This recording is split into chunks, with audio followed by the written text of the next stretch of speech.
Hi and welcome to this week's episode of Magoos Corner. I'm your host Trevor Gregg, joined by Sean Jacobson from the Rosewater Football Club. How are you, sir? I am very well, Trev, and you? Yeah, good. Starting off by apologising for last week's episode.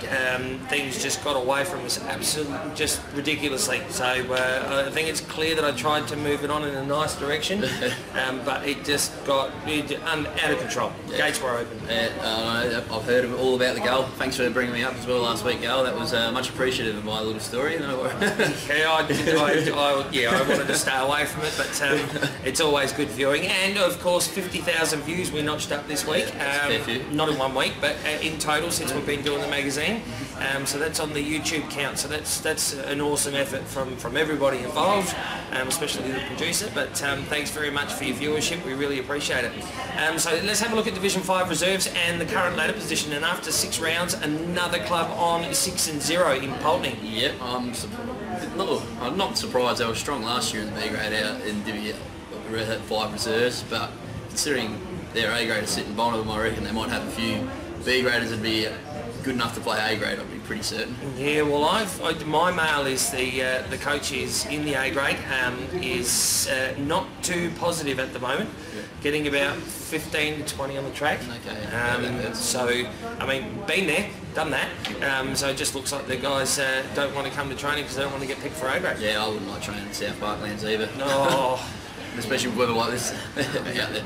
No, I promised myself I wouldn't go into it with the South Parklands anymore, so we'll move on. CBC and of course our boys at Rosewater, 5-1. Yeah, both flying at this stage. And after a good win for Rosewater this weekend, giving them some really good momentum. Yeah, no, they played alright on the weekend, just goal kicking let them down, but it was pretty windy out there, and we didn't do much better in the A's anyway. So. No, but a new gun recruit comes into the B grade on the weekend. Coppo. Yeah, Jonathan Coppins came in and just flew like a bird. the Ooga Booga, we call him. He had his hands up in the air to take the first mark on Wednesday. He gets him up that early, kicking 2 goals 5, I think you said. He's goal kicking on. So, no, very, very, very happy to have him on board.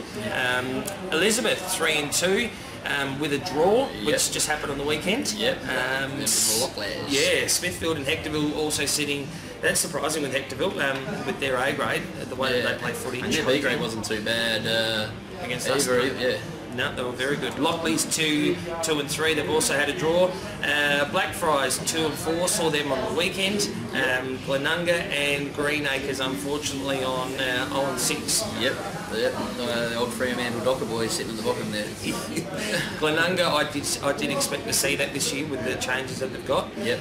But it's not something that's there's not a massive problem. They're just trying a lot of their young lads up and down to try and get the right mix. But as I said last week, Leesy's doing everything that he can to make it work. So let's have a look at the first game. Lockley's went out to Elizabeth and we went 8-14, 62 for Elizabeth to Lockley's 9-8, 62. So the second draw for the year in the competition. One that definitely got away from Elizabeth. Oh yeah, they'd be out at home, get 8-14 tonight, you'd be spewing. Yeah. Says they've had most of it all day, but yeah, just didn't put it on the scoreboard as much as they needed to. No, would have been interesting to see if they had filled out the form online better, do quarter by quarter to actually see how that went. Would have been a good story to follow up on. But having a look at this one for Elizabeth, Clark with 3, Russell, Purtell, Shaw, McCafferty and Lomas with 1 each. And their best players were Clark, Purtell, Box, Sims and Platten. And for Lockley's, their goal kickers were Raffinelli with 3, SM with 2, another Raffinelli with 1, Rousel, Askely and McDonough all with 1. And their best players were Ross Shirt. These names just do me in tonight. Mazika, McDonough, who again, and Raffinelli. Both Raffinelli boys in the best players as well. The Raffa boys. I should you are having a good run. Oh, I'm having a corker run with names. I want to see what the next one's like in the next game. No, I think we'll be right on this one. Hectorville hosted Smithfield and a nice win for the Panthers out there. 17-18, 120 to 9 goals, 660. So a straight 10 goal win. Quarter by quarter here, and Hectorville just got blown away in the last half. Really, that was sort of 20 points in it. They were blown away all day, really. Smithfield, Nisbet with 7, which is a fair effort, which was D Nisbet, R Nisbet with 6, Wanganeen with 2, McGrath and Callion, and the best players were Nisbet, D Nisbet, R Nisbet, Coulson, Mags and McGrath. And for Hectorville we had 2 for James and Stoker, and Alexander, Illick, and Barbara and Zapier all with 1, and the best players for Hectorville were Illick, Boxall, Ritchie, Barbara and Thorpe. They were much easier, thankfully. Looking at those Smithfield and their B grade round 1, even though being round 1, I thought they were quite impressive. Yep. So I think Smithfield across the board are going to be around the mark. Yeah, they touched us up in the A's and they got very close to the B's as well. So yeah, I reckon they'll be around the mark as well. And I think they can't remember if they won or lost on the weekend, but it was I think it was a close game. Looking at the next one, CBC hosted Greenacres and the East Parklands. So that's no, I'm not doing it. No. Yep. Yates, it was 21-14, 140 to 8-4-52. Yep, so belting. The Greenacres, as I said before, in a fair bit of trouble. I mean, although their A grade have had a couple of close games. Yep. But it's going to be a tough year. Yeah. I said CBC are the same as what we were saying about Smithfield before. Just good. Got good 2 sides, and I'd expect them to be up around the mark as well. And as I said, their B grade pretty strong, and I think Greenacres we gave them a hiding as well. Yep. So, as I said, A grade aren't too bad, but it just drops away. I reckon they just don't have depth in the B grade. No, and this is what we were saying on the weekend, taking on Blackfriars, that I thought CBC were a better side, not being biased in any way, but I thought CBC's A grade were better than Blackfriars. And the B grade is certainly much better. So having a look at CBC, Yates kicked 5, Sarunic with 4, Tolinar, 3, Tremonti also with a few, Kingham, Boffo with a couple, Harrison and Johansson, and the best players were D'Amico, Yates, Tolinar, Courier and Kingham. And for Greenacres we had my mate, come with 2, Clark with 2, Dixon, Bingos, Rowe and Tansel all singles, and best players for Greenacres with Dixon, Fishhook, Smallcombe, Matthews and Tansel, best players for Greenacres. Love that bloke. It's a great name. Now looking at this game that this is one we're at. Yes. So Rosewater obviously travelling out to Blackfriars on St Dominic's Oval. 6-4-40 to 19-23, 137. So rather inaccurate. Yes, well, very inaccurate. Yeah, a lot of those shots were, on the run and pretty close to goal that they should have been able to finish off, and a couple of set shots that went astray. For me, I don't usually do this in a public forum. I usually do it through from behind the keyboard. But the standard of umpiring on Saturday.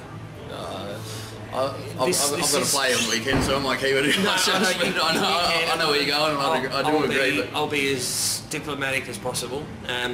That if the league want to have club umpires officiating games, I think the league has to go through some sort of training program with them. I'm not sure what happens and how often it happens, but when there's a blatant way of trying to get another side back into the game, even though they're getting trounced, and all the response you get when you have a captain go up and ask, what is it that we're doing wrong? Don't know if it knows those more polite words, but and they say, I'm just calling it, I can't remember exactly what he said, but it was basically, my first time at it. What do you do? Well, you actually do better than what you did. It was terrible. But anyway, let's go into the goal kickers for the Dogs. It was Robbie Brewer with 5, Scott with 3, Greg Scott, Scott Bouchin with 2, Big John O'Coppins with a couple, Jaden Newchurch too. He was very good. No, he's been good. Saturday. He's been good all year. He should be playing A's. Lazy. I was going to say something I shouldn't, but yeah. The lazy bloke just won't train. No, Big Coombs with a couple, Hatters, Petrozelli and Peterson. Somebody that I've been really impressed with is Tommy Petrozelli. Yeah, he's got pace to burn, the young lad. And yeah, he gets down on himself when he makes a mistake, which is good to see. But and then Joel Peterson, he's 200th. Yeah, for his 200th game, to get a win like that was great. Yeah. Best players were Davey, Peterson, Newchurch, Cooper, Robbie Brower and Brock Brocky. The young 16-year-old lad. The young 16-year-old lad who is just trying to have a dead set crack, and this is my other little bit about the umpiring. When a lad runs 20 to 30 metres and still has a bounce and then kicks a goal, which would have probably, I think, may have been one of his first goals in senior footy, and gets denied because he was running too far. I don't know where this bloke did his schooling, but 1, 2, 3 is how you count, not 1, 2, 80. They didn't go to school back for it. But no, I mean, I've been quite impressed with our B grade so far. I did have reservations coming to Division 5 reserves, but they've really have surprised me, which is good. They've got a few lads there that could play A grade if they weren't so lazy. But anyway, I'll go on to Blackfriars goal kickers. I had Valenti with 3, Hodge with 2, and Sanford for 1. And their best players were Picaro, Manchef, Grinley, Hodge and Holmes. Oh, big Johnny Holmes. Porn star. Yes. Right, moving on to the last game of the round. Glenunga hosted Pulteney at Webb Oval, and the visitors getting the job done. 12-12-84 to Glenunga 8-4-52. So a closer one for Glenunga. I'm stunned that they got so close, considering Pulteney are sitting top and they were smashing everyone that they've played before, and our boys gave Glenunga a touch-up in the B grade the week before.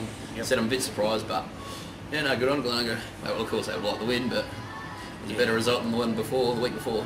Yeah, well, we get to see Pulteney in a couple of weeks with us playing Elizabeth, and then I think it is actually, no, Lockleys after that. Yep. Nicholson with 5, Fowler, Gurnett, Kane, Renshaw, Mitchell, Sampson and Coburn for Pulteney, and the better players were Brodie, Porteous, Nicholson, Davies and Kane. And for Glenunga we had, they keep on going with these names. That's why I read Pulteney. Cicaluna, sorry mate if I got it wrong, Spencer, Laganestra, Granda and Riken will do. Laganestra, and the best players, Laganestra, Kudanov, Heath Nerton, Cooper and Cicaluna will do. We'll go to round 7 now. Yeah, alright, no more names here. I should be able to pronounce these ones. Now, moving into next week, Hectorville hosts CBC at Daly Oval. And I'll back CBC for that one. Very good in the B grade. Yep, for me, CBC. I don't know, it may be, maybe a big win. Call it a big win. I won't say a big win, but I'll say about 4 goals to CBC, I reckon. And heck, you do play their Oval extremely well. They murdered us in the O's. Next one at home at the Kennel for us is our boys taking on Elizabeth. Yeah, I'll back our boys, and I will say comfortably too. Yeah, I think so. I think Jonathan Coppins will kick a bag. I'm going to be all over him, and he has to follow through with it because he's on TV with it. Lockleys and Greenacres. Lockleys for me. Lockleys, easy. Pulteney and Blackfriars. Pulteney, easy. I think that is going to be by how much? Yeah, honestly. Yeah. And Smithfield and Glenunga at Smithfield Oval. Smithfield, they're tough. Doesn't matter what grade you play them, they're tough out there. Yeah, no one wants to travel there. No. So I'm going to be looking forward to that one next time we take them on. Yeah. This week we clocked up 50,000 views. Yes, I heard about that. Which is a fantastic result. And we thank our sponsors for all their support. Make sure you subscribe to the SA Footballer magazine, and we'll catch you again next week.